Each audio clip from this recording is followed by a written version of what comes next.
Hey guys, it's Mr. Hing here. I hope you are also well. Today I'm busy house sitting, so if you hear a bark or two or three, it's not me. It's the beautiful animals around me. Okay, I promise. All right, so let's jump right into our lesson today, which is called Converse of Pythagoras theorem. So, guys, there's a previous video that I have made where I have explained the Pythagoras theorem alone. And what I'm just going to recap or revise it quickly. So, in the Pythagoras' theorem, okay, what happens is we know that in that theorem there is a right angled triangle. The triangle is right angled, and it says that the longest side in a right angled triangle, I'm emphasizing that right angle, the longest side squared, in this case it will be C. Why, Mr. Hing? Because the longest side in a right angle triangle is always opposite. It's always opposite the 90 degree. So C squared is always equal to the sum of, or the addition of, the square of the other two sides, which is A and B. That is what happens in Pythagoras' theorem. Okay, let's read it. The longest side of the triangle, which is called the hypotenuse, squared, C squared, is equal to the sum of the square, of the other two sides, okay, A and B. So that is, there should be an S there. So that is Pythagoras' theorem. Now what's going to happen is we are going to apply the converse of Pythagoras' theorem. And what that means in a nutshell, let me just explain that to you. Let me bring your attention over here. What happens is we know of the triangle, we know of the three sides this time, the lengths of the three sides. However, we do not know that the triangle is a right angle. So I can basically say this. The converse of Pythagoras' theorem allows us to identify if the triangle is a right angled triangle, knowing all of the other three sides. Okay, so let's read that definition and see what it says. All right, so it says here, let's listen carefully and take notes. If the square of the longest side, so we pick a longest side of the triangle, so 5 is the longest.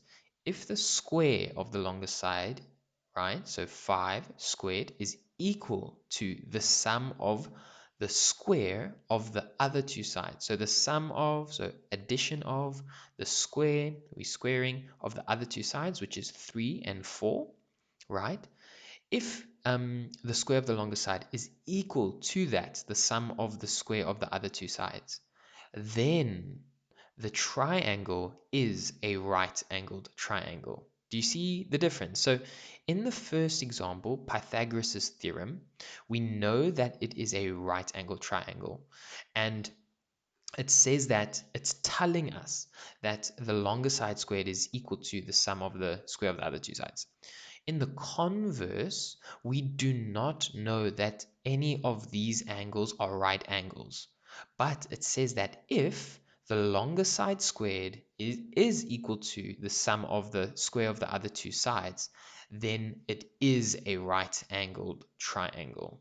Okay, so what did I do over here? I said basically I asked myself a question. I said, is the longest side squared, 5 squared, equal to the square of the other two sides, 4 squared plus 3 squared, or the sum of 4 squared plus 3 squared. Then I worked it out. This becomes 25 is equal to, you simplify this, 4 squared, 16, 3 squared is 9. You add them together and you'll see that 25, they are equal to each other. And then that is the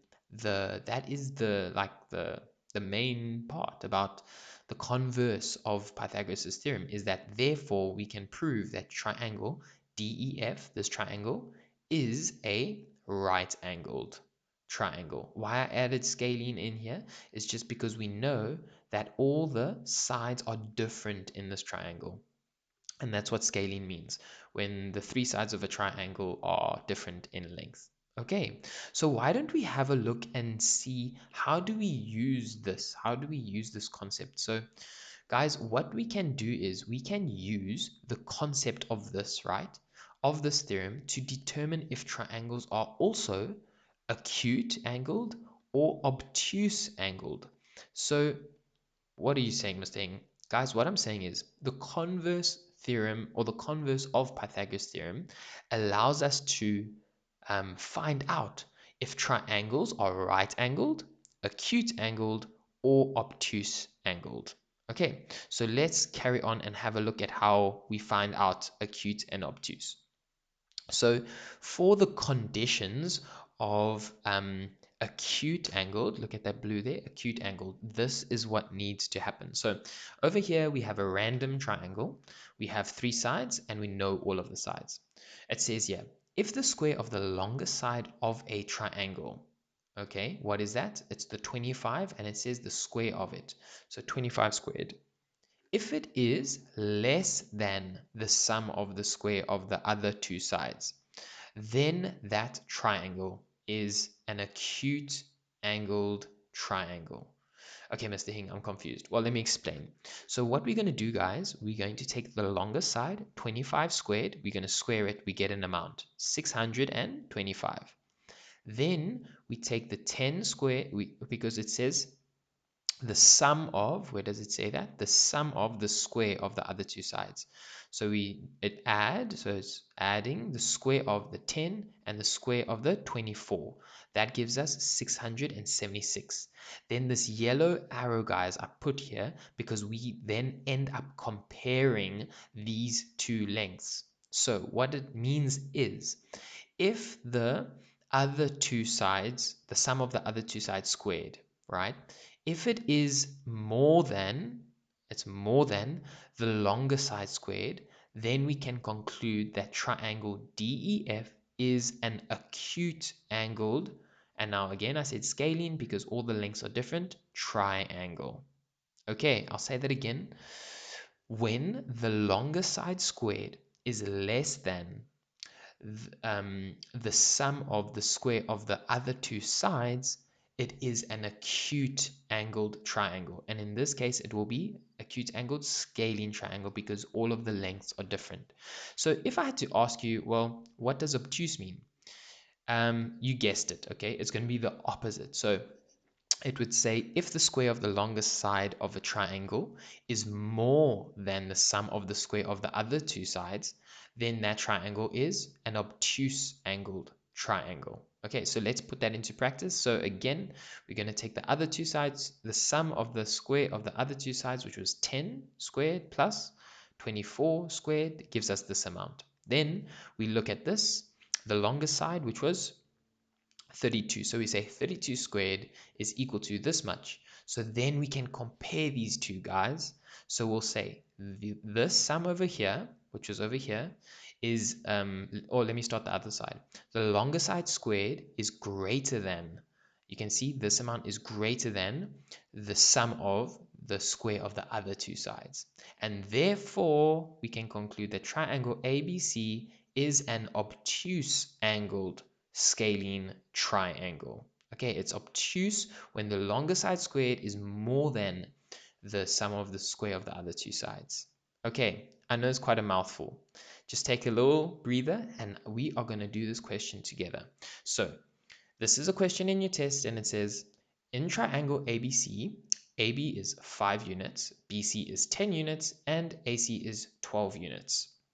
So it says classify fully this triangle. So how are we going to find that out? Well, guys, I highly recommend just quickly draw a random triangle like this. Boom, boom, and then there. Please remember it's not drawn to length, okay? And then just label it A, B, C. Then we're going to fill in the blanks. So AB was 5. So AB is 5 units. Then BC was 10 units. So 10 and then AC was 12 units. So what is the rule, guys? The rule is we're going to use the longer side squared, get an amount, and we will compare it to the sum of the other two shorter sides squared. Or let me put it the other way, the sum of the square of the other two shorter sides. So let's quickly do that. So 12 squared, put that in your calculator, you get 144. Then you get 5 squared plus 10 squared is equal to, let me put that in the calculator, it is equal to 1 to 5. Okay, so we have these two numbers to compare. So let's do that, guys. So 5 squared plus 10 squared.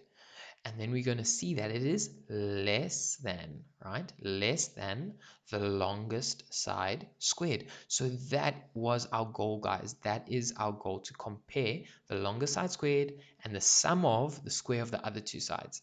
And what did we say? If the longest side squared is more than, then it becomes obtuse, guys. So let's go ahead and classify beautifully.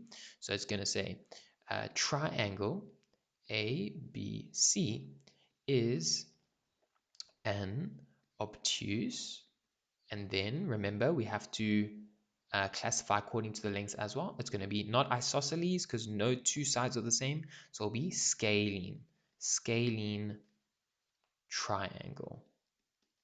Okay, guys. So that is that. We're coming to the end of our lesson. So, guys, when you see that, let me just conclude here. When you see the longest side squared is more than, okay, so the longest side squared is more than, right, it's going to become obtuse. Okay, when it is less than, okay, it's going to be acute. And then just like Pythagoras says, if the longest side squared is equal to the sum of the square of the other two sides, then it is a right angled triangle. Right angled. Okay, and also angled, and same for obtuse, angled. Okay, and then please do not forget to put in whether it is scalene, isosceles, or equilateral if it applies. It won't apply always.